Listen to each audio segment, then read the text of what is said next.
नमस्कार, DD news पर आप सभी का स्वागत। दिन के 12 बज चुके और हम हाजिर हैं देश और दुनिया की बड़ी खबरों को लेकर। शुरुआत करते हैं इस बुलेटिन की अहम सुर्खियों के साथ। चक्रवाती तूफान दाना के आज रात ओडिशा तट से टकराने की आशंका। नुकसान से बचने के लिए केंद्र और राज्य सरकार ने किए एहतियाती उपाय। भाजपा ने कांग्रेस के दोहरे चरित्र की खोली पोल। कहा, दलितों का अपमान करती है कांग्रेस। प्रियंका के नामांकन के समय कमरे से बाहर खड़े रहे खड़गे। राजस्थान और उत्तर प्रदेश विधानसभा उपचुनाव के लिए भाजपा ने जारी की सूची। राजस्थान की 1, वहीं यूपी के लिए 7 सीटों पर उम्मीदवारों का ऐलान। महाराष्ट्र और झारखंड में चुनाव नामांकन का काम जोरों पर। महायुति और महाविकास अघाड़ी में बची सीटों पर चर्चा जारी। और अंतर्राष्ट्रीय खबरों में इजरायल और हिजबुल्लाह ने एक दूसरे के ठिकाने पर किए मिसाइल हमले। सीरिया में इजरायली हमले में एक सैनिक की मौत, 7 घायल। बुलेटिन की शुरुआत चक्रवाती दाना के साथ। चक्रवाती तूफान दाना तेजी से ओडिशा और बंगाल तट की ओर बढ़ रहा है।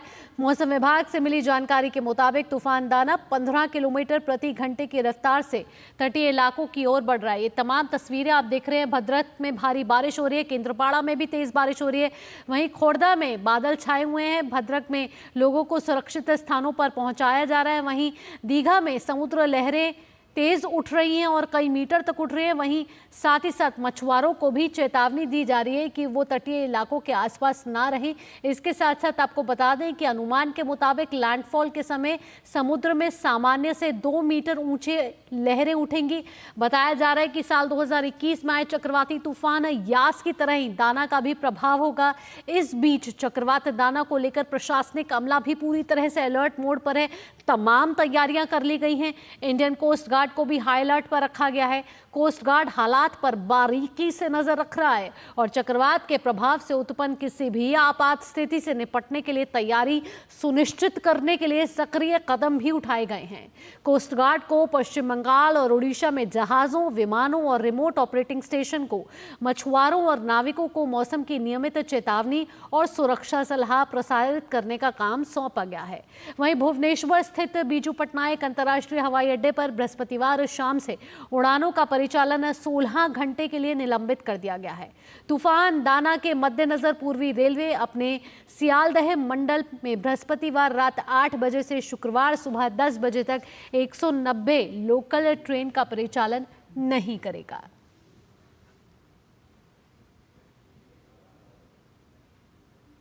We are in the process of actually evacuating the people in the vulnerable areas. The BDO is also here with me, and with the help of police also we are doing it. A lot of people are coming on their own, but some, people also have to be evacuated with the police because they don't want to leave their houses. But we feel that they could be vulnerable. 3 NDRF teams, but 1 is stationed in the headquarters, 2 are in the field. 1 is in Dhamra. The other team was in Dhamnagar, and we have 2 ODRAF teams, and fire teams. We have about 4 fire. Bhadrak के जुडिशन में 911 registered bird है। वो total 10 FLC है।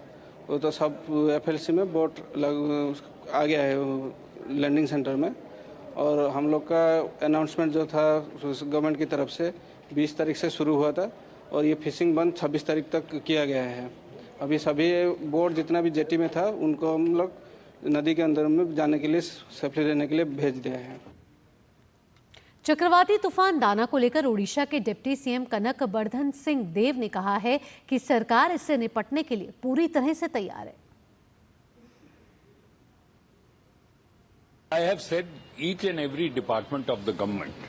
It is not, don't limit it only to agriculture or the energy department. Each and every department of the government, including the chief minister, including the urban minister, including the revenue minister, everybody is seized of the situation, and we are taking whatever necessary steps need to be taken at the ground level, rather than just creating a fear psychosis amongst the people.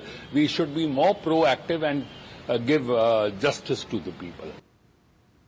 चक्रवात दाना को देखते हुए पश्चिम बंगाल राजभवन ने भी जरूरत की इस घड़ी में जनता की सहायता के लिए एक टास्क फोर्स और नियंत्रण कक्ष स्थापित किया है। पश्चिम बंगाल के राज्यपाल सीवी आनंद बोस ने तूफान को लेकर राजभवन में कल विशेषज्ञों और कोर टीम की आपात बैठक की।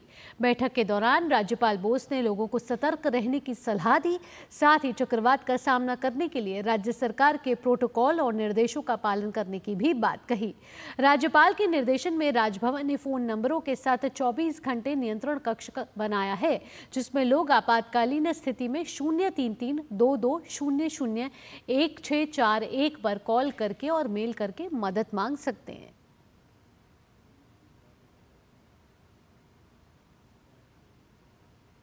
ओडिशा और पश्चिम बंगाल के तटों पर आने वाले भीषण चक्रवात दाना के मद्देनजर रेल मंत्रालय में एक उच्च स्तरीय बैठक हुई है, जिसमें संबंधित जोनल रेलवे यानी ईस्ट कोस्ट रेलवे और साउथ ईस्टर्न रेलवे की तैयारियों की समीक्षा की गई है। उच्च स्तरीय बैठक की अध्यक्षता केंद्रीय रेल मंत्री अश्विनी वैष्णव और रेलवे बोर्ड के अध्यक्ष और सीईओ, सभी बोर्ड सदस्य, पूर्वी तट रेलवे और दक्षिण पूर्व रेलवे के महाप्रबंधक, खड़गपुर, चक्रधरपुर, आद्रा और खुर्दा रोड के मंडल रेल प्रबंधकों ने भाग लिया।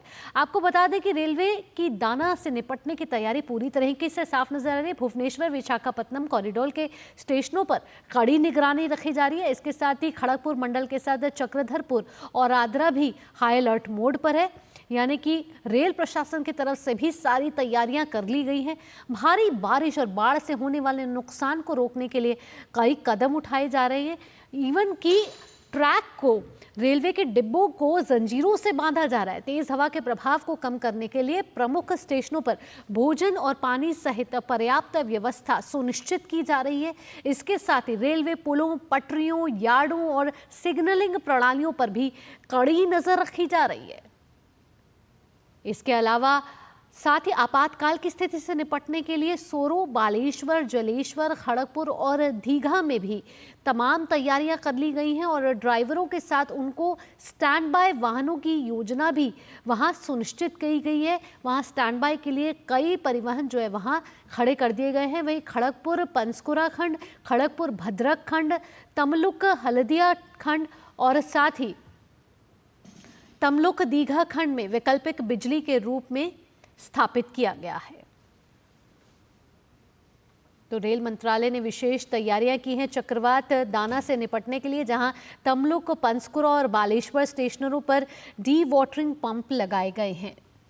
इसके अलावा सुरक्षा उपाय के तौर पर प्रमुख स्टेशनों के सर्कुलेटिंग एरिया से बड़े होर्डिंग्स और बिलबोर्ड हटाने की योजना बना दी गई है, क्योंकि चक्रवात तो जब दाना आएगा तो तेज हवाएं चलेंगी। ऐसे में बोर्डिंग्स और पोस्टर्स हटा दिए गए हैं ताकि किसी को भी इससे क्षति ना पहुंचे। सभी सुरक्षा उपायों के साथ नियमित खाने और पीने की व्यवस्था भी की गई है। यात्रियों के जोखिम को कम करने के लिए कई रेलगाड़ियों को रद्द भी कर दिया गया है। कई रेलगाड़ियों के मार्ग में भी बदलाव किए गए हैं, यानी कि कई रेलगाड़ियों के मार्गों में डायवर्जन किया गया है।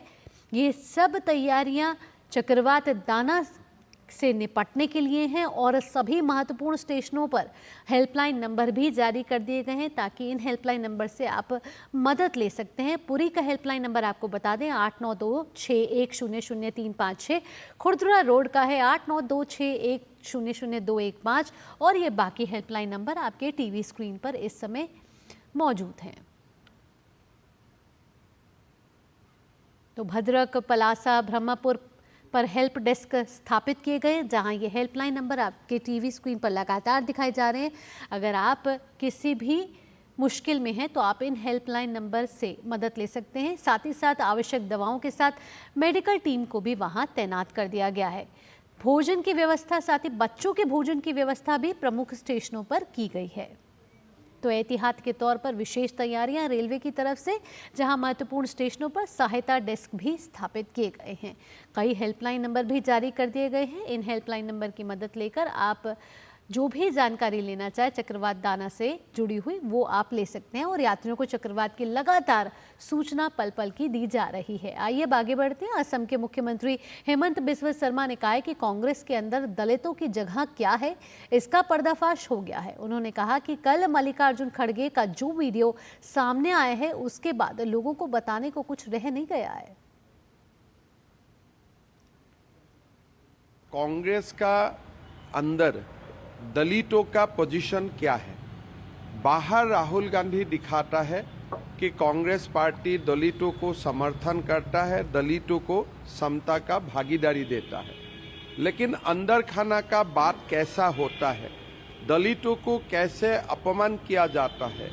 काल का वीडियो जो बाहर हुआ, खड़गे जी का साथ जो हुआ, उसका बात लोगों को बताने के लिए और कुछ नहीं रह गया है। कांग्रेस का पर्दा साफ हो चुका है। दलितों को वो बाहर में दिखाता है कि हम लोग दलितों का साथ है, अंदर में दलितों को अपमान किया जाता है, as a third class citizen treat किया जाता है, अनटचेबिलिटी को प्रैक्टिस किया जाते हैं। भाजपा ने कांग्रेस के दलितों का अपमान करने पर जमकर हमला बोला। पार्टी प्रवक्ता गौरव भाटिया ने कहा कि दलितों का अपमान हिंदुस्तान नहीं सहेगा।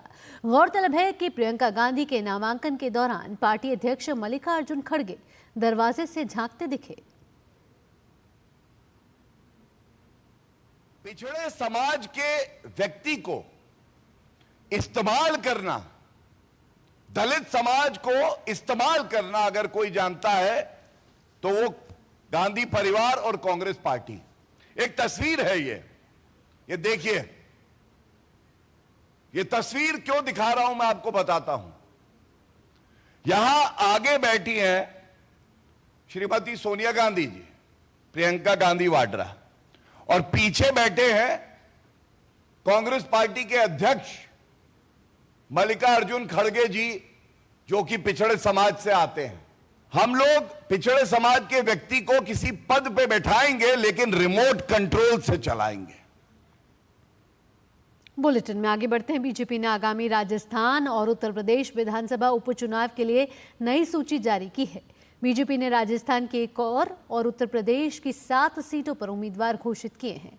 राजस्थान में 84 विधानसभा सीट के लिए कारीलाल ननोमा को टिकट दिया गया है। वहीं उत्तर प्रदेश में कुंदरकी से रामवीर सिंह ठाकुर, गाजियाबाद से संजीव शर्मा, खैर से सुरेंद्र दिलेर को टिकट दिया गया है। वहीं करहल से अनुजेश यादव, फूलपुर से दीपक पटेल, कटहरी से धर्मराज निषाद और मझुआ सीट से सुचिस्मिता मौर्य को टिकट दिया गया है। और अब बात महाराष्ट्र के चुनावी महासंग्राम की। महाविकास अघाड़ी की तीनों प्रमुख पार्टियों में सीट बंटवारे का फॉर्मूला 85-85-85 तय हो गया है। साथ ही महाविकास अघाड़ी शेष 18 निर्वाचन क्षेत्रों को सहयोगी दलों के लिए छोड़ देगी। महाविकास अघाड़ी के अन्य नेताओं ने कहा है कि इस बात पर चर्चा चल रही है कि किसे कितनी जगह दी जाएगी। महाविकास अघाड़ी के नेताओं की इस जानकारी के बाद अब सीट बंटवारे के फॉर्मूले को लेकर बना सस्पेंस आखिरकार खत्म होता दिख रहा है। लेकिन एमवीए के प्रेस कॉन्फ्रेंस में केवल 255 सीटों के बारे में बात की गई है। अभी भी 33 सीटों पर सस्पेंस बरकरार है, जिसमें से 18 सीटें छोटे सहयोगी दलों को दी जाएंगी। महाविकास अघाड़ी के प्रमुख नेता लगातार सीट बंटवारे को लेकर चर्चा कर रहे हैं। सीट आवंटन की इस बैठक में कुछ विवाद भी सामने आए हैं। दिलचस्प बात यह है कि ठाकरे गुट और कांग्रेस के बीच बड़ा विवाद था, लेकिन वरिष्ठ नेता शरद पवार की मध्यस्थता से विवाद सुलझ गया। इस मौके पर महाविकास अघाड़ी के नेताओं की शरद पवार के साथ बैठक हुई। इस बैठक में एनसीपी से शरद पवार, जयंत पाटिल, शिवसेना उद्धव बालासाहेब ठाकरे, पार्टी से संजय राउत, कांग्रेस से बालासाहेब थोराट, नाना पटोले मौजूद थे। आज महाविकास अघाड़ी के नेता कुछ सहयोगी दलों के नेताओं के साथ चर्चा कर उनमें सीटों का आवंटन कर सकते हैं। भाजपा प्रवक्ता शहजाद पूनावाला ने शिवसेना यूबीटी गुट को घेरा है। दरअसल उन्होंने महाराष्ट्र विधानसभा चुनाव में एनसीपी एससीपी गठबंधन में सीटों को लेकर मचे घमासान पर तीखा हमला बोला है। उन्होंने उद्धव ठाकरे को कहा कि एनसीपी एससीपी गठबंधन ने तो उन्हें सीएम का चेहरा बनने दिया और ना ही 100 से ज्यादा सीटें दी हैं। इससे पहले जब वे हमारे साथ थे तो मातोश्री से टिकट तय होते थे। इसी के साथ उन्होंने कांग्रेस पार्टी को भी जमकर हमला बोला। समय पे वो हमारे गठबंधन में रहते थे तो मातोश्री से टिकट डिसाइड होकर जाती थी और कितनी सीटों पे लड़ते थे। आज ना मुख्यमंत्री चेहरा बनने के लिए उनको अनुमति दी गई है कांग्रेस और एनसीपी शरद पवार फैक्शन के द्वारा, ना उनको 100 सीटों से अधिक सीटें दी गई है, 85 सीट पर सिमट गए हैं। और कांग्रेस पार्टी भी इंडी अलायंस में कच्चा नींबू बनती जा रही है। कच्चा नींबू वो होता है जिसको पूरा ओवर भी नहीं दिया जाता, मिनी ओवर बॉल करते हैं, इनको खिलाते नहीं है, 12th मैन रखते हैं। और कांग्रेस पार्टी की भी दयनीय स्थिति ये है कि कांग्रेस 100 सीट नहीं लड़ पा रही है महाराष्ट्र में। तो कांग्रेस पार्टी आज जिस प्रकार से एक प्रकार से इररिलेवेंट होती जा रही है हर स्टेट में, और उद्धव जी जिन्होंने इतना बड़ा विचारधारा में बदलाव किया, सावरकर जी को गाली देने वाले लोगों के साथ बैठ गए, हिंदुत्व का अपमान करने वाले लोगों के साथ बैठ गए, वहाँ जाकर मिला क्या अब उद्धव जी खुद ही बताए। मुझे लगता है उनको बड़ा मलाल महसूस होता होगा। और महाराष्ट्र के चुनावी महासंग्राम के बाद अब बात झारखंड के चुनावी महासंग्राम की, जहां पे चुनावी सरगर्मियां इस समय चरम पर है।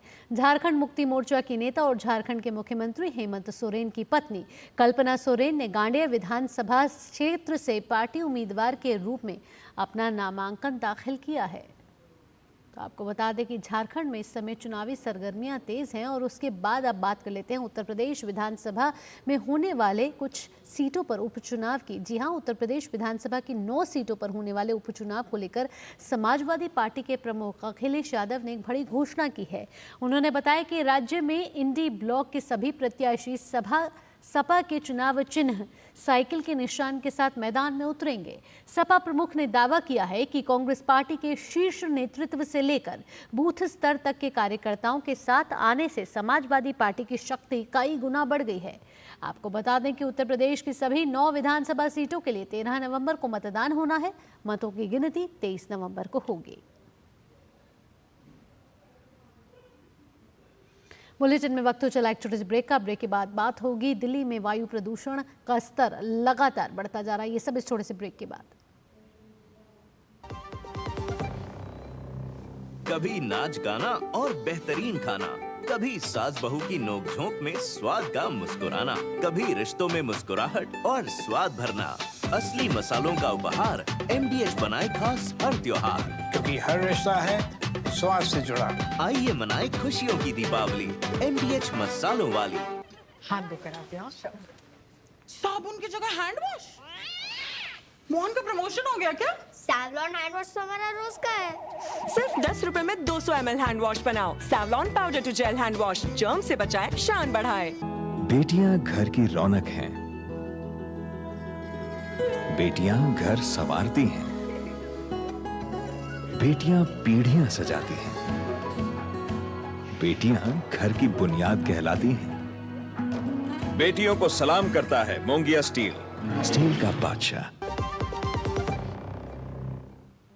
ब्रेक के बाद आपका स्वागत। और दिल्ली में हवा से जो प्रदूषण का स्तर दिन प्रतिदिन बढ़ता ही जा रहा है और AQI लेवल लगातार बढ़ रहा है। कई इलाकों में गुरुवार की सुबह AQI एक बार फिर 390 के पार दर्ज किया गया।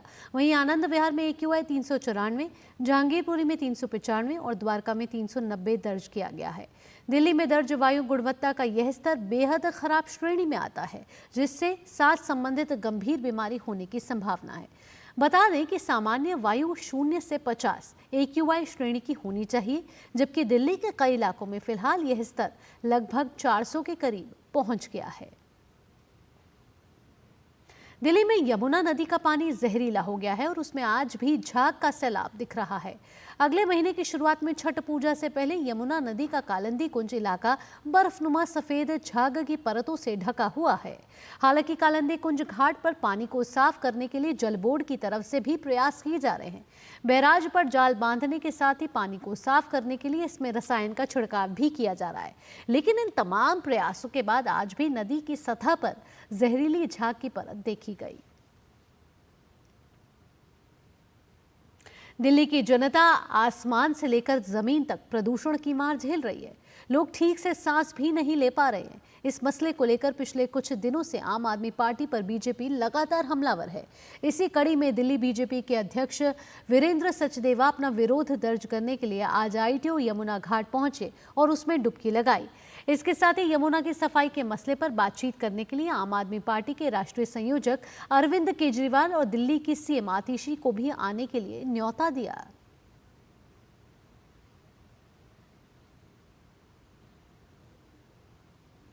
रेड कारपेट इसलिए कि शीश महल में रहने वाले लोग हैं, शाही लोग हैं, तो उनको तो रेड कारपेट की आदत है, उनके लिए बिछाया है। और 2 कुर्सियां इसलिए कि वो 2 कुर्सियों की परंपरा खुद दिल्ली की मुख्यमंत्री आतिशी मार लेना ने शुरू की है, तो वो आके बैठेंगी तो उनको चाहिए दूसरी कुर्सी साथ में। अब अरविंद आएंगे तो अच्छा लगेगा हमें, दिल्ली के पूर्व मुख्यमंत्री हैं, वो अभी ठीक है जमानत पे हैं, लेकिन आना चाहिए उन्हें और हिसाब देना चाहिए 8,500 करोड़ जो केंद्र सरकार ने दिए हैं माँ यमुना की सफाई के लिए। जरा देखें क्या हालत है। राजधानी दिल्ली बढ़ते वायु प्रदूषण से लगातार जूझ रही है इन दिनों। आज सुबह से दिल्ली एनसीआर में धुंध की एक पतली परत छा गई। इससे केंद्रीय प्रदूषण नियंत्रण बोर्ड ने अति खराब श्रेणी में रखा है। दिल्ली के इंडिया गेट और कर्तव्य पथ पर भी सांसों का संकट खड़ा हो गया है। यहाँ का जायजा लिए हमारे सहयोगी अमरेंद्र गुप्ता ने।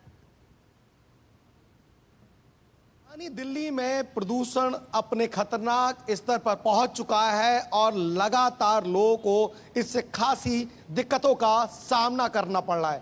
पिछले 3 दिनों से बात करें तो राजधानी दिल्ली का जो AQI लेवल है वो ग्रेड 2 पर पहुंच चुका है और ग्रेड 2 के तहत जो ये आंकड़ा है 300 और 400 के बीच में है और कई दिल्ली के ऐसे इलाके हैं जो रेड जोन में पहुंच चुके हैं। मैं इस समय जो है दिल्ली के इंडिया गेट और कर्तव्य पथ पर हूं और आप देखिए ये सुबह सुबह की तस्वीर है और यहां से लेके और आपको आगे तक जो पॉल्यूशन की एक लेयर मानी जा सकती है, यहां से आगे तक आपको कुछ भी नहीं दिखाई देगा। और ये कर्तव्य पथ का वो इलाका है जहां पर लोग मॉर्निंग वॉक करने आते हैं, जहां पर लोग देश को देखने आते हैं, दिल्ली दर्शन करने के लिए आते हैं। लेकिन इसी कर्तव्य पथ की स्थिति यह है कि यहां पर जो लोग मॉर्निंग वॉक करने आते हैं उन्होंने मॉर्निंग वॉक करना बंद कर दिया है। जहां एक और वायु प्रदूषण है, वहीं दूसरी ओर यमुना भी बहुत ज्यादा मैली है और मैलापन ऐसा कि कालिंदी कुंज का जो पूरा यमुना का बेल्ट है वहां पर देखेंगे तो पूरी सफेद लेयर है जो वो फोम की लेयर जो पॉल्यूटेड यमुना को दिखाती है। और ऐसे में ये वो समय है जब आगामी थोड़े समय बाद कुछ दिनों में ही छठ पर्व आने वाला, यानी कि पूर्वांचल का एक बड़ा पर्व है छठ पर्व, जिसके तहत जो व्रतधारी हैं उगते और ढलते सूर्य में अर्घ करते हैं और यमुना का आचमन करते हैं। लेकिन वो किस जल का आचमन करेंगे ये अपने आप में एक बड़ा सवाल है। ऐसे में कहीं ना कहीं दिल्ली की जो आम आदमी पार्टी सरकार है उसके ऊपर बड़े सवाल खड़े होते हैं। दिल्ली के कर्तव्य पथ से कैमरामैन राकेश के साथ अमरेंद्र गुप्ता, DD न्यूज, दिल्ली। प्रदूषण जहां एक और गंभीर चिंता का विषय बना हुआ है, वहीं देश के इंजीनियर ने फैक्ट्रियों से निकलने वाले धुएं का प्रयोग कर उससे कमाई का रास्ता निकाला है। बता दें कि प्रदूषण से बने इन केमिकल्स का मछली पालन और कृषि में उपयोग किया जा रहा है। इस ऊर्जा और स्थिरता वाले क्षेत्रों में प्रौद्योगिकी के क्षेत्र में सबसे आगे रहने वाला भारतीय स्टार्टअप कैलीचे से बात की है DD न्यूज के संवाददाता तापोश भट्टाचार्य ने। देश में विदेश में हर जगह पे कार्बन नेट न्यूट्रल की बात हो रही है और एक बहुत ज़रूरी बात है क्योंकि प्रधानमंत्री नरेंद्र मोदी का सपना है, हमारी कमिटमेंट भी है कि 2070 तक नेट न्यूट्रल भारत बन जाएगा और उस दिशा में एक ऐसा स्टार्टअप है कैलीचे स्टार्टअप जो काम कर रहा है। और देख सकते हैं इनका एक पूरा का पूरा उन्होंने बनाया है एक पेटेंट के साथ, करीब 15 पेटेंट है उनके साथ। मेरे साथ उनके CEO अमित प्रियदर्शनी है खुद मौजूद। अमित, 15 पेटेंट और एक शायद एक जैसे कहा जा सकता है कि इस तरीके की टेक्नोलॉजी बहुत कम है जहाँ पे आप ये जो मिल से जो बड़े बड़े धुएं देखने को मिलते थे, हम लोग देखते हैं दिल्ली और आसपास जहाँ पे पोल्यूशन इतना ज़्यादा है, उस धुएं को आप लोग चेंज कर रहे हैं। हाँ, उसको आप पैसा बना रहे हो उससे। बिल्कुल तपस, आप कह सकते हैं कि पैसा बना रहे हैं, लेकिन मोर सॉर्ट ऑफ वो पैसा इसलिए ज़रूरी है ताकि ऐसा टेक्नोलॉजी बना सके सो दैट उससे हम लोग आगे का काम कर सकते हैं। बिल्कुल आपने सही कहा, जहाँ भी धुआं निकल रहा है, जहाँ भी आप बड़ी चिमनीज देख रहे हैं और जहाँ भी आप देख रहे हैं जो लार्जेस्ट एमिटर्स हैं, लार्जेस्ट एमिटर्स का मतलब जो सबसे ज़्यादा धुआं कार्बन डाइऑक्साइड रिलीज़ कर रहे हैं एटमॉस्फेयर में, तो जैसे कि थर्मल पावर प्लांट्स हो गए हमारे पास, जैसे कि हमारे पास स्टील इंडस्ट्री हैं, तो इन सभी के पास जो एमिशंस है बहुत ज़्यादा है। ये देश का जो 30 to 40% एमिशंस इन्हीं सब हार्ड टू अबेट सेक्टर से आता है। तो इस धुएं को हम लोग यूज़फुल केमिकल्स में कन्वर्ट कर रहे हैं, जो कि आपको मछली उद्योग में, जो आपको कृषि उद्योग में, इन सबको कन्वर्ट करके हम लोग दे रहे हैं। और ऑफकोर्स उससे हम लोगों को भी रेवेन्यू आ रहा है और उससे हमारा स्टार्टअप भी सस्टेन कर रहा है। तो हमारी 6 साल की जर्नी है इसको लेके। थोड़ा सा बताइए जर्नी के बारे में। जी बिल्कुल, मैं एक पेट्रोलियम इंजीनियर हूँ, तो मेरी जर्नी जो है इससे थोड़ी अलग है। बट सिंस मैं पेट्रोलियम इंजीनियर हूँ, मुझे पता है कि पेट्रोलियम सेक्टर का क्या एमिशंस है, उसको अबेट करना एक तरह से मेरी जिम्मेदारी भी है। तो आप देखेंगे हम लोग शुरू किए थे बहुत एक छोटे रिएक्टर से, इसको रिएक्टर बोलते हैं, ये 500 ml का रिएक्टर है। उससे हम लोग धीरे से 5 लीटर पे आए, उसके बाद उसको स्केल करके 500 लीटर, 5000 लीटर, और अभी आपको ताज्जुब होगा कि हम लोग 20 लाख लीटर का रिएक्टर भी बना रहे हैं, और जो कि प्रॉब्ली भारत का सबसे बड़ा ऐसा रिएक्टर होगा। अच्छा, ये कहाँ पे अभी तक डिप्लॉय कर दिया है आप लोगों ने? हम लोगों ने इंडिया में तो अभी 6 जगह पे डिप्लॉय किया है, साथ में हम लोगों का प्रेजेंस यूएई में भी है। We have an office in Abu Dhabi, और हम लोग ऑस्ट्रेलिया में भी अभी रिसेंटली स्टार्ट कर रहे हैं। तो स्टार्टअप देश से निकल के विदेश पूरे विश्व में धूम मचाने के लिए तैयार है, क्योंकि ये जो कार्बन सीक्वेंसिंग की जो प्रॉब्लम है, जो कार्बन एमिशन की जो प्रॉब्लम है, वो सिर्फ भारत की नहीं है, पूरे विश्व की है। और ये कहते हैं ना कि लोकल से वोकल का नारा ये लोग सार्थक कर रहे हैं। कैंपस पर्सन अजीत के साथ में तापस भट्टाचार्य, दूरदर्शन समाचार, दिल्ली। और इसी के साथ इस बुलेटिन में इतना ही। देश और दुनिया की बाकी अहम खबरों के लिए आप देखते रहिए डीडी न्यूज़। मुझे दीजिए अनुमति, नमस्कार।